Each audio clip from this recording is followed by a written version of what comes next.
حسین عمر بر پرس دیسکا سوری و روز آوای کردستان لروداوی الاستودیو میوانی من حسین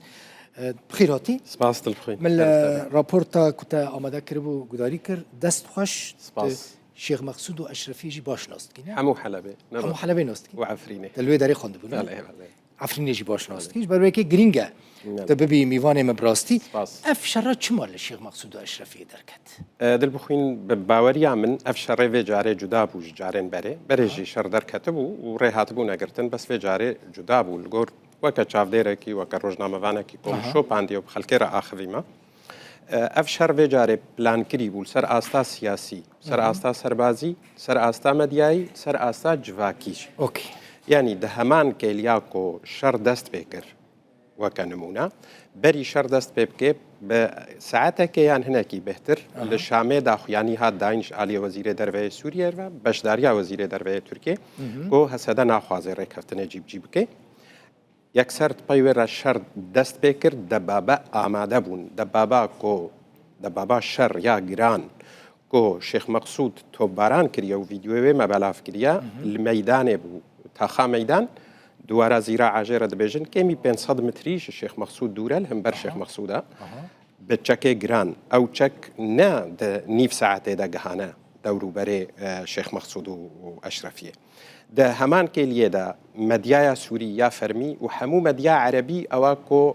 حكومة سوريا هم بيستكا وده باريزا كرنا رومالات هايبت بيك غوتاري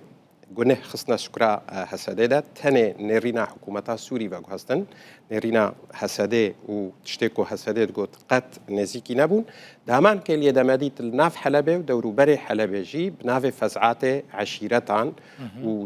و جماعت اولی و دیندار فزعه جاكي خورا كرن وحامنا كرن كو إيريشي شيخ مقصود وأشرفية بكن لان وابود باوريا مداكو كاربن درباسي ناف أشرفية وشيخ مقصود ببن كاغتا حلبة وعفرينة هرتكاش دستيها سادة درخن دي فاكتو كنوچه بكن كرتا كفشاري زيادة تربين سر هسده روشكل سر هسده بسابينن كو هالوستاوي دانو ستاندنه دمسالي ركفتنه دا لاواز ببه ليد باوريا ركفتنه دا هي آداري ما بس بله باوريا ده هر أو برگریاکو خلکه شیخ مقصود و اشرفیه او اسایشا هی هم برسوا وان و خراگریا وان هم جهاتنا سر خطج علی امریکا و تایبت او پلان راوستاند اوکی شیخ مقصود و اشرفیه گرینگش بو کردان دل بخوين شخواز تخوازم تشتكي الفرصة راست بكم بس بحسا حلبة دبي وكاقو كرد تاني الشيخ مقصود وأشرفينا راستي كرد شريك ديروكا حلبينا وشريك جيانا آبوري وجواكي وروشنبيري وسياسية حلبينا نزيكا 25 صدي جنشتاجيين حلبة قو نبهتر به هري كان 25 صدي جنشتاجية حلبة كردن نتنه كردكو دناف 20 ساله و 3 ساله و 40 ساله داش عفرين ويان كوباني ويان جزيره چونه كردي كفن لي هنا تاخي كردا اك كفن هنا جسردما ايوبيا او كلها حلبه ايوبيا نو كريا ومازن كريا كردان مازن كريا جا هلوك وبعيدين وشيخ فارس بقرا وبستان باشا كل روجهلاتي شيخ مقصودنا هر حتى شيخ مقصود وأشرفية وبني زيد وخالدية وهر حتى شارع النيل وحلبان وبكشنا حتى سيف الدولة حتى خالدية تشيا آلية تل زرازير وانا أفهمو كرد بهم بزيلي هنا نكو بتك لي هنا جبلي واتاخيكو كرد لي برانينا لوان تاخي ديجي كرد شوية كي برفره لها أنا كتنا ناف آبوريا حلبة دا كتنا ناف جيانا حلبة دا ياد دوا خالا جبروها كاغتك جرينجاش بو كردا هم جبونو نراتياوي خلقه وباراستناوي هم جي جريدا يا مسألة عفرينة وجبو فهم ويش بيركن دوسيا حلبة وعفرينة كم زيدا بهفدوها جريدا أكر دوسيا حلبة جدستها سده وكردا هاتا درخستن دا آلية عفرينة دا جي تو كارتيكو كردو هسده دانو ستاندنه السر روشا عفرينه بكن دستيوال باش لي تشتي انترسانت شيء بالكيش حسين مثلا نوفا حلبة ده ريفبريا ك تايبت يا كردان هيا يعني ودما مثلا وين روجه في سروكي انجمنا عفرينه ميفاني نوري شيخو اشرفي وشيخ مقصود اشرفي وشيخ مقصود قلت امجي امدنا انتجرا ببن يعني نار ريفبريك خسر له دري هيا اوتونومك ركفتنا بله ركفتنا يك نيسانه فيد بيجي تنه بحثا اسایش تکرن رکفتنا یکی نیسان چیه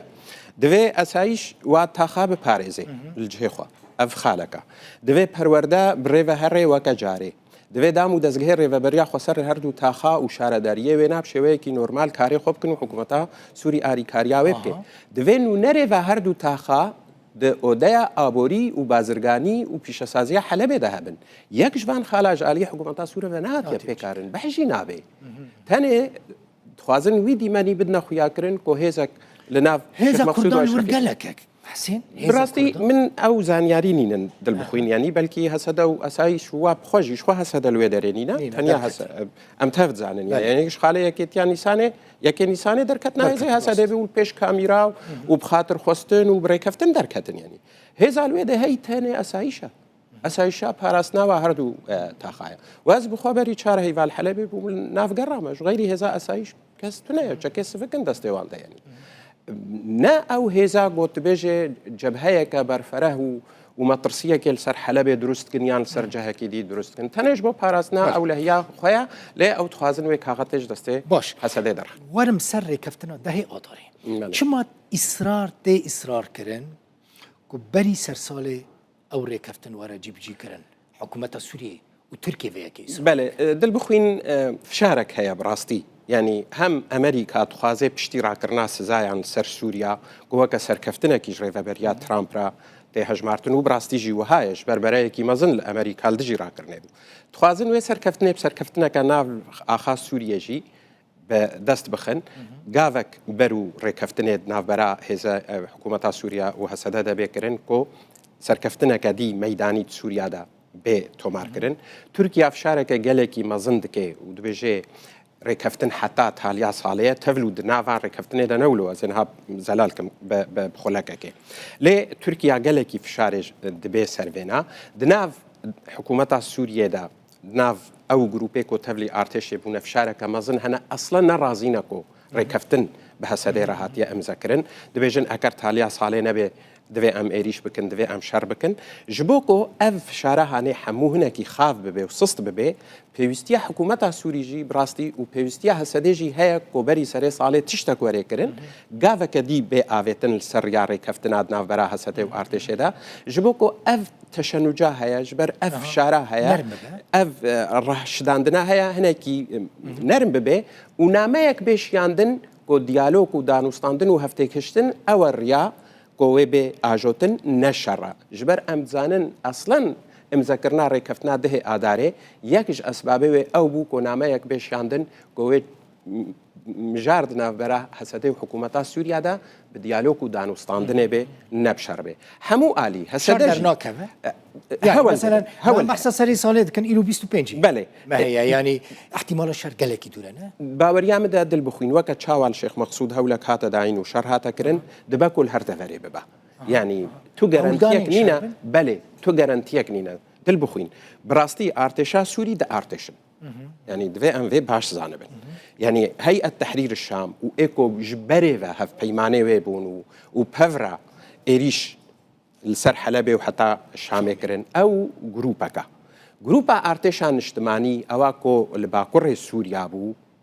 او نتنه بيونديه و هيئة تحرير الشام رنبون خوين دناف دار براواده الشر هف كرنا شبدو كشتنا جدانج هفدو حتى نهاجي تفلي ارتش نبونا هر يكي بونا فرقه كيان دو فرقه وكا بريا بالناف بسر وزارة برافانينا افجي في شاركة مظنة لسر شاميجي مطرسية كاجي لسر شامي براستي جبروها جبوكو ريل بيشيا واجي وري قرتن وهسداجي وهجتي دستي او شرخوازان دنهلا دباوريا مدا اهم حكومة شامي بتهيبت احمد شرع او كسيل دردوراوي وهم هسداجي جدينا كوكاربن نزيكي هفدو ببن و گاوه کدی باویجن جبو دلیل پیشیا وان هولین درخستنا شر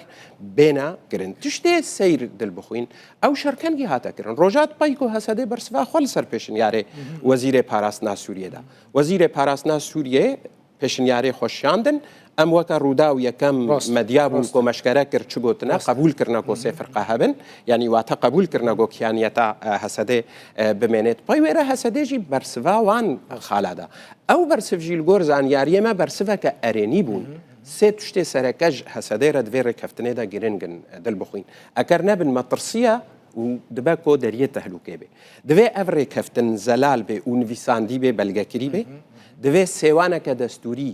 ژێرە هەبێ ینی شێوەیەکی شێوەیە ناڤڕۆکە ڤان ڕێککەفتنە هەرێ ناو دەستورێ یاد دووە ئەوێ کۆنها سەرپەرشتیارێ دانوستاندنێنە ئەمریکا و فەرەنسا ببنە گارانتۆر ژێ ڕێککەفتنێرە یا هەری مهم ڕێککەفتنا دەهێ ئازارێ نەتەنێ خالا چارەمە خالا تەڤلیبوونا ئارسێش و ئەسایشە خالا چارەمە سێ خالبەری وێ هاتنە چژێ هاتیە تەجیگرن بەشی نابێ بله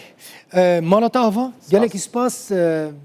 مگوت یعنی ایرو 25 ماه 6 روز سری سال رمانه و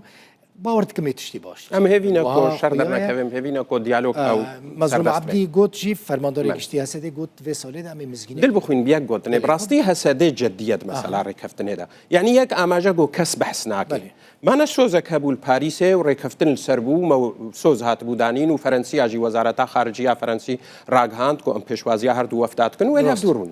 حکوومەتە سووری نەچوو وێ ڕەتکریانی هەسەدا ئامادە بوو شانداوێژی ئامادە بوو گەلێکی سپاس حسین عمر بەرپرسێ دیسکە ڕۆژ ئاوای کوردستانی سووری میوانی گەلێکی سپاس مورد